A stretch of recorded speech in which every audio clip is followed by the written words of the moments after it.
नुकत्याच व्हिएतनाम इथं पार पडलेल्या आशियाई पॉवर लिफ्टिंग प्रकारामध्ये इगतपुरी येथील युवकाने ओव्हरऑल SBD आणि डेडलिफ्ट या प्रकारामध्ये 2 सुवर्ण पदकांची कमाई केलेली आहे आणि यामुळे आशियाचं नाव देखील मोठ्या प्रमाणात पुढे आलं. भारतातर्फे हे पदकं त्यांनी मिळवलेली आहेत. 2 सुवर्ण पदकाच्या जोरावरती त्याची जागतिक अजिंक्यपदासाठी निवड झालेली आहे. त्यामुळे इगतपुरी तालुक्यामध्ये त्याच्या जो काही विजयाचा उत्सव आहे तो मोठ्या प्रमाणामध्ये साजरा करण्यात आला. आपल्याबरोबर हा 20 वर्षीय युवक आहे. त्याच्या कुटुंबामध्ये देखील मोठ्या प्रमाणामध्ये आनंदोत्सव साजरा करण्यात आला. नेमकं त्याचा हा सर्व प्रवास कसा होता आपण जाणून घेऊया. आपल्याबरोबर 20 वर्षीय हर्ष व्यास आहे की ज्याने या प्रकारामध्ये 2 सुवर्ण पदकांची कमाई केली. हर्ष, काय सांगशील नेमकं कसा होता तुझा प्रवास? नमस्कार, जय हिंद.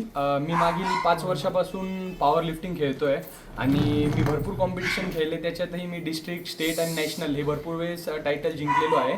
त्याच्यानंतर मी आत्तापर्यंत भारतासाठी 9 सुवर्ण पदक आणि 1 ब्रॉन्झ पदक असे 10 टोटल पदक मी भारतासाठी जिंकलो आहे. आणि ह्या खेळापासून मला खूप काही शिकायला भेटलं या खेळापासून. आणि मी याच्या आधी पण युरोपला आणि आता व्हिएतनामला असे world championship, Arnold classic power lifting championship आणि एशियन चॅम्पियनशिप अशी खेळलो आहे. आणि आता माझी क्वालिफिकेशन झालं आहे माझं वर्ल्ड चॅम्पियनशिपला.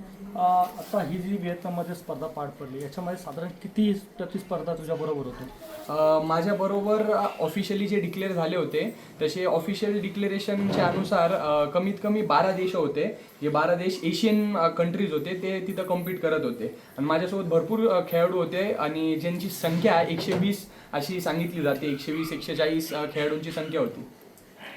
एकंदरीत जर बघितलं तर हर्षच्या या पूर्ण यशामध्ये ज्याचं कुटुंब देखील त्याच्याबरोबर सहभागी आहे. आणि सर्वात महत्त्वाची बाब म्हणजे इगतपुरी तालुक्यातील या छोट्याशा गावातून हा हर्ष पुढे आलेला आहे आणि सुवर्ण पदकाची कमाई करत इगतपुरीच नाही तर भारताचं देखील नाव यांनी आंतरराष्ट्रीय पातळीवरती गाजवलं आहे.